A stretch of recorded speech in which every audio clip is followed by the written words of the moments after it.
Today we're talking about Herb Baumeister.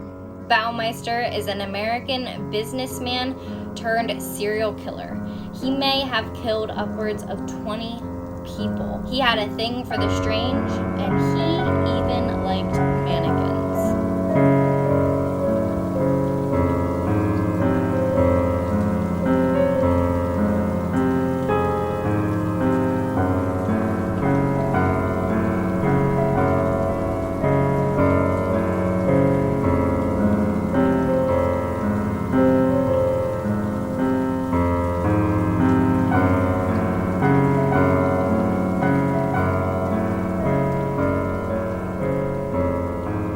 Hi everybody, welcome back to Killer Concepts. My name is Peyton. If you are new here, make sure to hit that red subscribe button down below so that you do not miss a thing. Before we get started, I just wanted to ask you to go check out my video on Army PFC Lavina Johnson if you have not already. Her case is super important and is believed to be an Army cover-up of her murder. Her parents have been looking to have the case reopened and to get justice for her and the rest of their family for the past 15 years. So Herb was born Herbert Richard Baumeister on April 7, 1947 in Indianapolis, Indiana, to parents Richard E. and Elizabeth Baumeister of Indianapolis. He was the oldest of 4 children, and he grew up in a very affluent neighborhood and had a pretty normal childhood. Baumeister's father was an anesthesiologist, and so he made pretty good money, and the family lived a very good life. So although Baumeister is said to have a pretty normal childhood, it has been reported by several sources that when he became an adolescent, his behavior began to change drastically. He started obsessing over things that many people would consider disgusting and disturbing. Baumeister started exhibiting antisocial behavior. According to acquaintances of the family, he would do things like play with dead animals. In his adolescence, he was known to have a very strange and weird sense of humor. He many times did not distinguish the difference between right or wrong, and he did many things that cross that boundary. One of the examples of this is that it was believed that when Baumeister was still in school that he urinated on a teacher's desk, and another time he actually found a dead crow in the street and he put that dead crow on a teacher's desk. Baumeister became so loud and so distracting in class that the teachers had to ask for assistance from his parents to get him to behave because he was not listening to them. Due to this behavior, Baumeister's parents ended up taking him to the doctor to have him examined, and this is when they diagnosed him with being a schizophrenic and also having multiple personality disorder. Now, I looked through several sources about this, and they all came with the same conclusion that nobody is quite sure if Baumeister's parents went ahead and had him treated for these disorders. There was a couple different treatments that could have been done back in that time period. Electroshock therapy was still something that was very popular, but at that time we also did have oral medications that worked very well that he could have been prescribed. It is just not known for sure on whether or not his parents did that for him. So even with Baumeister's behavioral issues, he went on to complete high school, but he did this pretty much on his own because he was an outcast in school and he did not have many friends, so he got through the rest of the school year by himself. After high school, Baumeister did go on to attend university. In 1965, he began attending Indiana University, but he dropped out after only a couple of months because he, again, was seen as an outcast and he just did not have any friends. But in 1967, Baumeister returned to school due to pressure from his father to study anatomy. However, again, this did not work out and Baumeister dropped out before the end of the semester. However, college was not a complete loss for him, as this is how he met his wife, Juliana Sater, who at the time was a high school journalism teacher, and she was a part-time IU student. So Herb Baumeister and Juliana Sater seemed to click right away. They had many things in common. One of the biggest things that they had in common was that they both wanted to own their own business one day, and in 1971, the two were married. However, after only about 6 months of marriage, Baumeister's father had him admitted into a mental hospital for being severely depressed. Though this was a setback in their marriage, it did not stop them from moving forward with their life together. Baumeister seemed to have a pretty hard time getting jobs, so his father ended up helping him get a job for the Indianapolis Star, where he would be running reporters' reports back and forth, as well as doing errands for them. This was a very low-level and an entry-level job. It in no way was anything big or that showed a big accomplishment.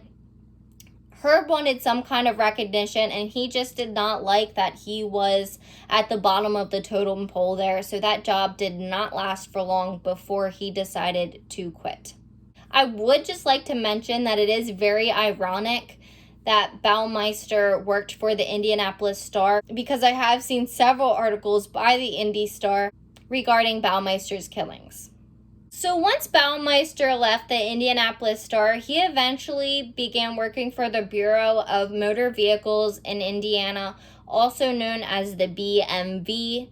To many of his coworkers, he came off as aggressive and very bossy. It seemed that even though he was in a very entry-level job again, he wanted some kind of recognition, and so Baumeister would just push his coworkers' buttons and he would boss them around. They also said that he seemed to have random bouts of rage at times. So once again, even at this point in Baumeister's life, he was labeled an outcast and an oddball. One of the reasons is that during Christmas time, he sent a Christmas card of him and another guy dressed up in drag, which at the time was not very accepted. This was the early 70s, and homosexuality and things surrounding it just were not accepted. Many of his fellow coworkers actually believed that he was a homosexual, even though he was married. So even though he was bossy and he was seen as an outcast by many of his coworkers, 10 years after working at the BMV, Baumeister was actually promoted to being a program director despite his odd behavior. However, Baumeister was terminated soon after in 1985 when he was caught urinating on a letter that was addressed to then Indiana Governor Robert D. Orr. And this only further substantiated the claims that he had urinated on a manager's desk previously at this job. So now we're really starting to see a pattern with Baumeister. We're seeing a connection between his adolescence when he urinated on a teacher's desk, and now he's doing it in his work life too, in his adulthood. 9 years into their marriage, Baumeister and his wife started a family. And in 1979, Marie was born. In 1981, Eric was born. And in 1984, Emily was born. When the children were still young, Juliana actually decided to become a stay-at-home mother. At the time, Baumeister's job at the BMV was still going really well, but when he was terminated, his wife had to go back to work full-time to support the family because he was having a really hard time finding another job. Baumeister pretty much stepped into the role of being a part-time stay-at-home father.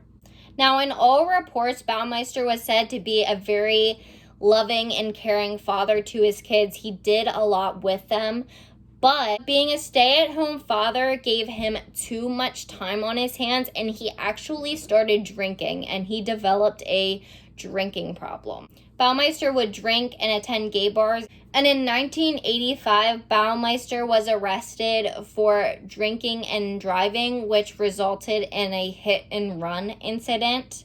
And then a short time later, he was charged for stealing one of his friend's cars, but he beat those charges. During this time, Baumeister was bouncing back and forth between jobs. He just really wouldn't settle on anything. until he started working at a thrift store part-time.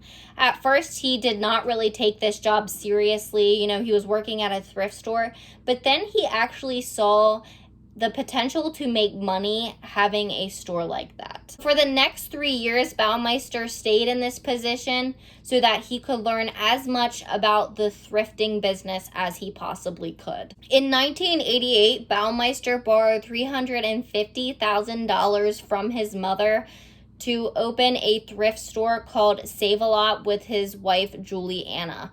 And this was their dream come true. Like I said before, one of the biggest things that they had in common when they met is that one day they wanted to open their own business. So these Sav-A-Lot stores were comprised of used clothing, well-maintained and barely used furniture, as well as other used items. And these stores did really well for the Baumeisters. And eventually they had a total of 3 of them. Each year, they would donate $50,000 of their profits to an organization that benefited children of neglect.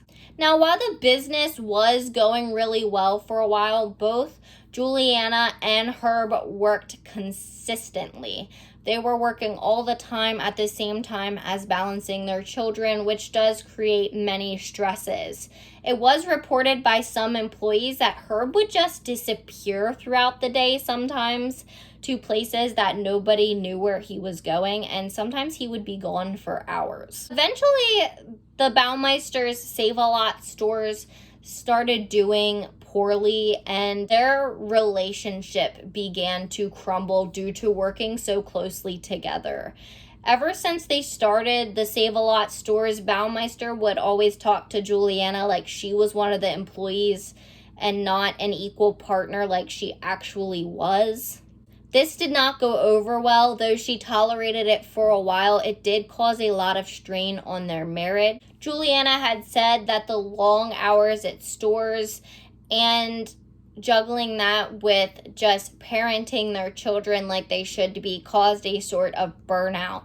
And in 1991, Herb actually moved out and he filed for a divorce, but not long after, the two actually reconciled their marriage. In November of 1991, the family purchased a farm called Fox Hollow Farm. This was an 18-acre horse property that had an indoor swimming pool and stables. The Baumeisters thought this would be a great place for their kids to grow up, as they could just run around and play. They didn't have to worry about cars or anything else. This house was right outside of Indianapolis in Hamilton County. This house was purchased during their money troubles, and this only further put strain on the marriage between Herb and Juliana. So their rekindled marriage soon began to crumble again, and it became a habit that Baumeister's wife would actually take herself and the kids to his mother's house almost every weekend just to get away from the turmoil of their marriage. This beautiful farm that it once was starting to be neglected and was starting to be overgrown with weeds. And Herb actually did something very interesting. Herb Baumeister had a thing for mannequins. And when his wife was gone, he would dress up mannequins and he would set them up around the indoor pool in their house to kind of mimic a lavish pool party. To many, this would be considered very odd, but to Herb, it was normal. And now we're really starting to see why people always thought he was an oddball. Well, at this point, Baumeister had also become involved in the gay nightlife scene. It had been reported by Richard Rome in 1996 that owner of a metropolitan restaurant and gay bar, Jim Brown, said that he had seen Herb Baumeister at his bar, and he commented, quote, "Some people, when they come into a gay bar, act like they are afraid of being here. He didn't seem like he was comfortable," end quote. And then in May of 1993, things really started getting weird when gay men started disappearing.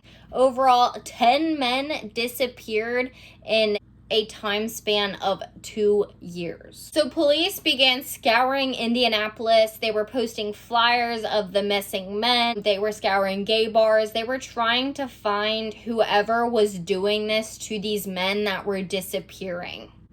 But these police officers were just having no luck. Leads were very scarce until in 1994 when they got a call from a man who told them that he had a very strange experience with a man named Brian that he met at a gay bar. The man who had called the police, we are going to call Tony because that is what the police have called him now for years and years and years since this had occurred. So this man that we're calling Tony had told police that he had went home with this man that was calling himself Brian Smart, and they drove up to a very large house. It was dark and he was not familiar with the area, so he could not tell them where they were at. But he remembers Smart taking him to an indoor pool. The pool was surrounded by mannequins that were dressed up, which is something that somebody would not forget. Smart offered Tony a drink, but he rejected the drink, and then Smart left for a couple minutes, and he came back a lot more talkative. Tony believed that he may have went and used a substance such as cocaine. Then Smart told Tony that he was into something known as erotic asphyxiation, which many times is when somebody is choking you out to almost the point of death. Smart asked Tony if he could choke him, and so he put a hose around his throat, and he did. So when Tony was done choking Smart while he masturbated, he then was told that Smart wanted to do it to him, and so Tony went along with it. And he knew that Smart was not going to stop, that he was going to choke him until he was dead. And so what he did is, when he really started to lose his breath, he just pretended that he had passed out. And then when Smart released the hose, Tony then opened his eyes, and Smart was very rattled, and he said it was because he had thought Tony had passed out. Now, ever since the incident, it had really haunted Tony, and so he thought it may have been linked to these other missing men as well as one of his friends that had went missing. And so when Smart had went to the bar again and Tony had seen him about a year later, he made sure to write down his license plate and he gave it to the police. The police found out then by running the license plate that the man that was going by the name Brian Smart actually was Herb Baumeister. The police went and visited Herb Baumeister's house, but they had nothing more to go on than somebody's word, and so they could not search the property because they did not have enough for a warrant at that period of time. So now when the man named Tony wrote down the license plate, that happened in 1995. So I'd like to go back in time real quick and talk about an event that happened in 1994. And I'm sorry if the way that I'm doing it is a little confusing. In 1994, Juliana Baumeister was severely shaken when her young son brought her a human skull that he had found in the backyard. Now, she had talked to Herb about this skull that the son had found, and Herb quickly dismissed this by saying that the human skull came from an old cadaver skeleton that his father, who was an anesthesiologist, had, and the reason that it had been discarded in the backyard was not known, but Juliana took that as an answer and she dismissed it. Now, when the police went to Baumeister's house in 1995 and they did not have enough information to get a search warrant for the house of Baumeister, They went to the Sav-A-Lot store where Juliana was working at the time, and they worked on her to get information or to get permission to search the property. At first, Julie did not tell the police anything about the skull that was found in the backyard. She told them that it couldn't be true, that Herb would be the one that would be the reason for these men disappearing, and she pretty much dismissed the police. And when she confronted Herb with the allegations from the police, he pretty much just dismissed her, and Julie did not press the issue any further. So since Julie did not give the police permission to search the property or any information on what Herb had been doing, the police really had no further leads except for the statement of the man that we are calling Tony. 5 months later, the police asked her again, and she again did not give them an answer or any more information regarding Herb's whereabouts or anything about her husband. However, by June of that year, the couple was no longer speaking, so Juliana really did not feel that she had to protect Herb anymore, and so she just kept running through her thoughts in her head regarding her husband, and she could not get rid of the haunting thought of how her son had found a skull in their backyard. She knew that was unusual. On June 24th, 1996, Juliana Baumeister finally allowed police to come search the property when Herb was on vacation. In the woods behind their 11,000 square foot home, the police would unearth as much as 5,000 human bones. These bones were estimated to be from 11 men, only 4 of who were identified. The identified were 34-year-old Goodlett, 26-year-old Stephen Hale, 20-year-old Richard Hamilton, and 31-year-old Manuel Resendez. When the bodies were unearthed at the Baumeister's home, Juliana became extremely worried because at the time, her son Eric was actually with her Baumeister on his vacation. And so the police acted quickly so that they could get Eric back safely from Herb. Instead of the police just going after her Baumeister, what they did so that they knew that Eric would get back safely is they made sure that divorce papers were handed over to Baumeister in a way that stated that Eric had to be returned to Juliana. Baumeister handed Eric over without any problems as he just thought it was a legal maneuver. Shortly after that, that is when it was broadcasted that the bones were found in the backyard at Fox Hollow Farm. When Baumeister came across this information, he fled. Baumeister took himself and a pistol to Canada, and then on July 3rd, 1996, his body was found lying outside of his car at Pinery Park in Ontario, Canada. Baumeister had apparently shot himself in the head, and he also left a 3-page suicide note, none of which contained anything about the murders that he was being accused of. Instead, it only cited financial troubles and marriage issues. Now, if this was not enough, the police then soon began to believe that Herb Baumeister may have also been responsible for the I-70 killings, which at the time the police were looking for somebody that they were calling the I-70 Strangler. However, they now believe that person was Herb Baumeister. This is because in 1998, a witness identified Herb Baumeister as the person who left an Indianapolis nightclub in 1983 with a man named Michael Riley. Michael Riley was found strangled, dumped in a stream near I-70. This was one of a total of 9 killings that occurred between the dates 1980 and 1990 that the police had believed were all committed by the same person, and they were unsolved. All victims were found nude or partially nude and strangled to death.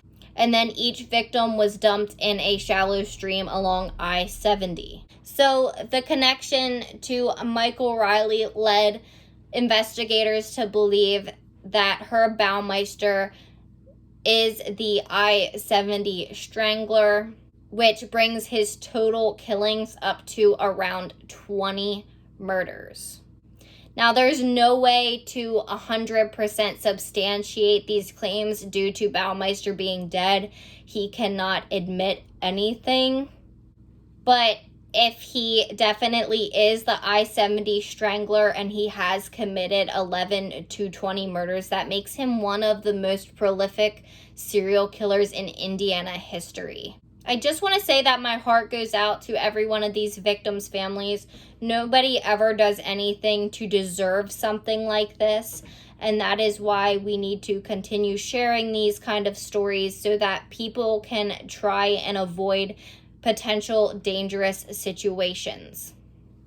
So before you leave here today, I just want to remind you to press that red subscribe button so that you do not miss anything on my channel. I try and post every Tuesday at 3 p.m. if at all possible. If you have any case suggestions or anything to add, I am always very open to it. So either send them to the email below, which is also in the description box, or you can leave them in the comments. I would love to hear from you. Don't forget that the world's most dangerous minds hide in the most unlikely places. Please be safe out there.